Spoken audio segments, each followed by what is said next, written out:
Lokasenna, the fleeting of Loki, Loki's Quarrel.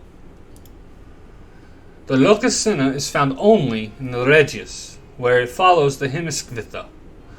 Snorri quotes 4 lines of it, grouped together as a single stanza. The poem is one of the most vigorous of the entire collection, and seems to have been preserved in exceptionally good condition. The exchange or contest of insults was dear to the Norse heart, and the Lokasenna consists chiefly of Loki's taunts to the assembled gods and goddesses, and their largely ineffectual attempts to talk back to him. The author was evidently well versed in mythological foray, and the poem is full of references to incidents not elsewhere recorded. As to its date and origin, there is the usual dispute, but the latter part of the 10th century in Iceland seem to be the best guesses. The prose notes are long and of unusual interest. The introductory one links the poem closely to the Hemiskvitha, much as the Regnsmal, Fafnismal, and Sigurdrismfumal are linked together, and the others fill in the narrative gaps in the dialogue, very much like stage directions, and provide a conclusion by relating Loki's punishment, which presumably is here connected with the wrong incidents. It is likely that often when the poem was recited during the 2 centuries or so before it was committed to writing, the speaker inserted some such explanatory comments, and the compiler of the collection followed this example by adding such explanations as he thought necessary. The Lokasenna is certainly much older than the Hemiskvitha, the connection between them being purely one of subject matter, and the 12th century compiler evidently knew a good deal less about mythology than the author whose work he was annotating. Lokasenna. Ægir, who was also called Gymir, had prepared ale for the gods after he had got the mighty kettle, as now has been told. To this feast came Odin and Frigg his wife. Thor came not, as he was on a journey in the east. Sif, Thor's wife, was there, and Bragi with Idun his wife. Tyr, who had but one hand, was there. The wolf Fenrir had bitten off his other when they had bound him. There were Njord and Skadi, his wife, Freyr and Freya, and Vitar, the son of Odin. Loki was there, and Freya's servants, Bigvir and Bela. Many were there, the gods and elves. Ægir had 2 serving men, Fimafang and Eldir. Glittering gold they had in the place of firelight. The ale came in of itself, and great was peace. The guests praised much the ability of Ægir's serving men. Loki might not endure that, and slew Flimfang.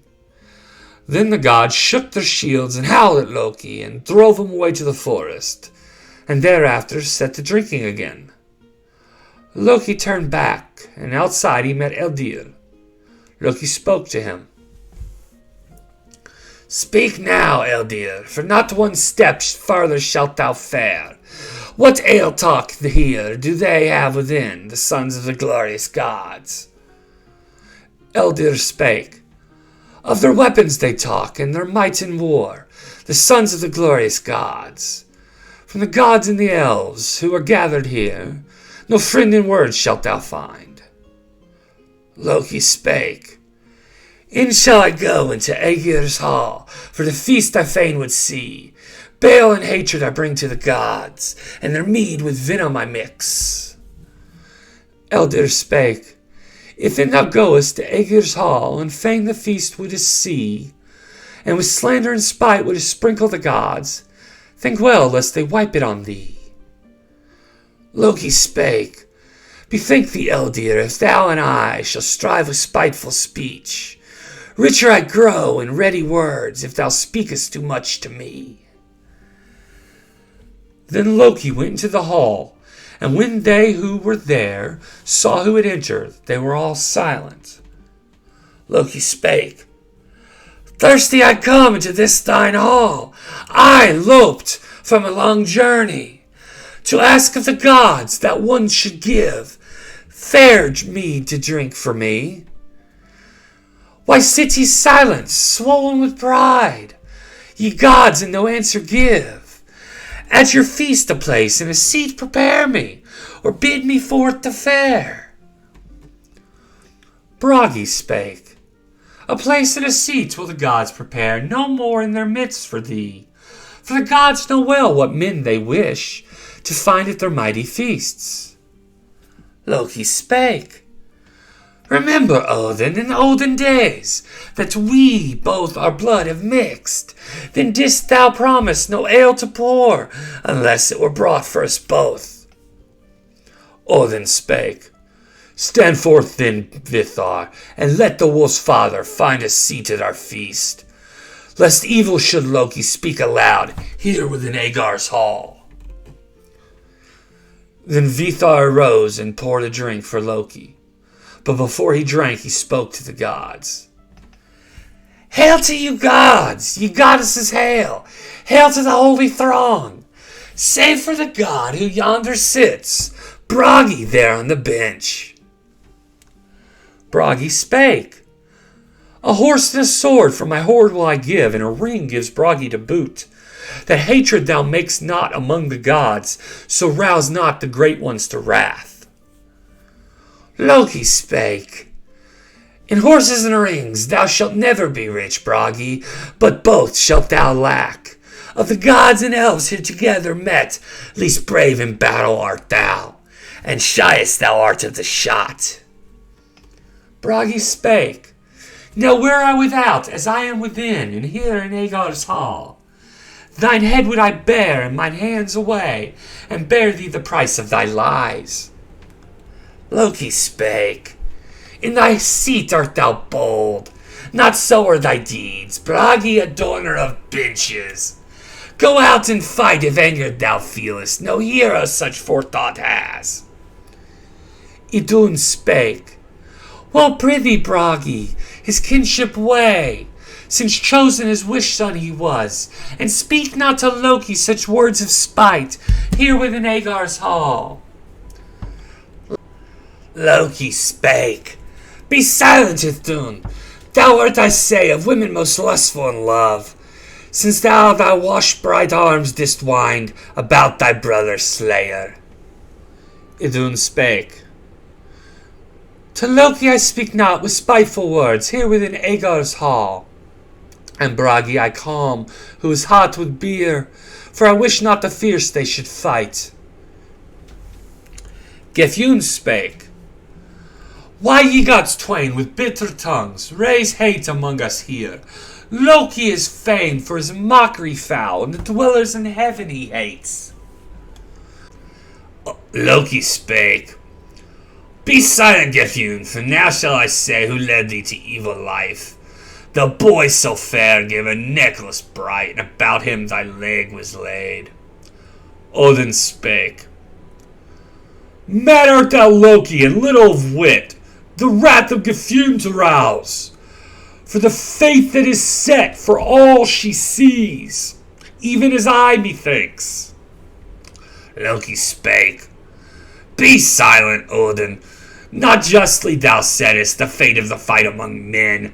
Oft gavest thou to him who deserved not the gift, to the baser the battle's prize. Odin spake, though I gave to him who deserved not the gift, to the baser the battle's prize. Winter's 8 wast thou under the earth, milking the cow as the maid. Aye, and babes didst thou bear, unmanly thy soul must seem. Loki spake, they say thou was spells in Samses once, like witches with charms didst thou work, and in witches' guise among men didst thou go, unmanly thy soul must seem. Frigg spake, of the deeds you two of old have done, ye should make no speech among men. Whate'er ye have done in days gone by, old tales should ne'er be told. Loki spake, be silent, Frigg, thou art Fjorgen's wife, but ever lustful in love. For Vili and Ve, thou wife of Ægir, both in thy bosom have lain. Frigg spake, if a son like Balder were by me now, here within Ægir's hall, from the sons of the gods thou shouldst go not forth, till the fierceness in fight were tried. Loki spake, thou wilt then, Frigg, that further I tell of the ill that now I know. Mine is the blame that Balder no more thou seest ride home to the hall. Freya spake, man out there, Loki, that known thou makest the wrong and the shame thou hast wrought. The fate of all does Frigg know well, though of herself she says it not. Njord spake, small ill does it work, though a woman may have a lord or a lover or both. But a wonder it is that this womanish god comes hither through babes he has born. Loki spake, be silent, Njord, thou west eastward sent. To the gods is a hostage given, and the daughters of Hymir their privy had. When use did they make of thy mouth? Njord spake, great was my gain, though long was I gone. To the gods is a hostage given. The son did I have, whom no man hates, and foremost of gods is found. Loki spake, give heed now, Njord, no boast too high, no longer I hold it hid.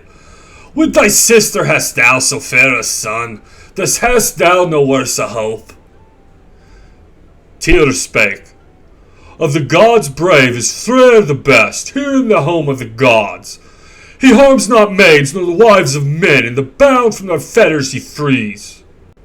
Loki spake, be silent, Tyr, for between two men friendship thou ne'er couldst fashion. Fain would I tell how Fenrir once thy right hand rent from thee. Tyr spake, my hand do I lack, but Hrothvitnir thou, and the loss brings longing to both. Ill fares the wolf who shall ever await in fetters the fall of the gods. Loki spake, be silent, Tyr, for the son with me thy wife once chanced to win. Not a penny, methinks, wast thou paid to the wrong, nor wast righted an inch, poor wretch. Loki spake, be silent, Heimdall, in days long since was an evil fate for thee fixed. With back held stiff thou must ever stand, as warder of heaven to watch. Skadi spake, light art thou, Loki, but longer thou mayst not in freedom flourish thy tale. Of the rocks the gods bind thee with boughs torn forth from thy frost-cold sun. Loki spake, though on rocks the gods bind me with boughs torn forth from my frost-cold sun, I was first and last at the deadly fight, there where Thiazi was caught. Skadi spake, wert thou first and last at the deadly fight, there where Thiazi was caught? From my dwellings and fields shall ever come forth a counsel cold for thee. Loki spake, more lightly thou spakest with Laufey's son, when thou badst me come to thy bed. Such things must be known, if now we two shall seek our sins to tell. Then Sif came forward and poured mead for Loki in a crystal cup, and said, Hail to thee, Loki, and take thou here the crystal cup of old mead. For me at last, alone of the gods, blameless thou knowst to be. He took the horn and drank therefrom. Alone thou wert, if truly thou wouldst all men so shyly shun. But one do I know, full well methinks, who had thee from Hilrati's arms, Loki the crafty in lies. Bellows spake, the mountains shake, and surely I think from his home comes Loki now. He will silence the man who is slandering here, together both gods and men.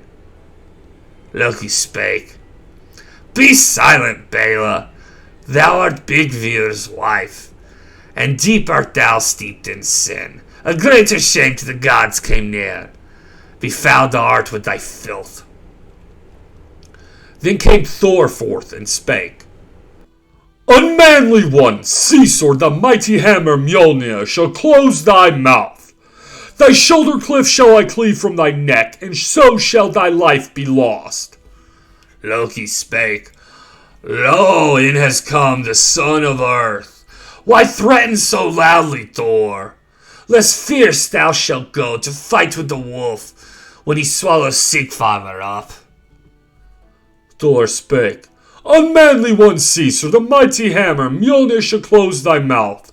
I shall hurl thee up and out in the east, where men shall see thee no more.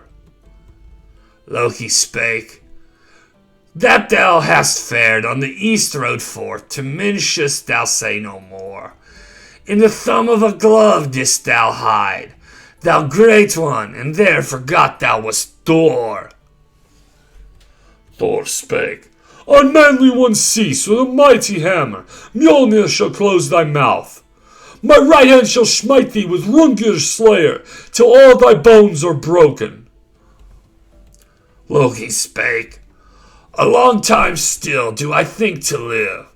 Thou threatenest thus with thy hammer. Rough seem the straps of Skrymir's wallet, when thy meat thou mightest not get, and faint from hunger didst feel. Thor spake. Unmanly one, cease, or the mighty hammer Mjolnir shall close thy mouth. The slayer of Hrungnir shall send thee to hell, and down to the gate of death. Loki spake. I have said to the gods and the sons of the gods the things that whetted my thoughts. But before thee alone do I now go forth, for thou fightest well, I ween. Ale hast thou brewed, but Ægir now, such feast shalt thou make no more. Or all that thou hast, which is here within, shall play the flickering flames, and thy back shall be burnt with fire.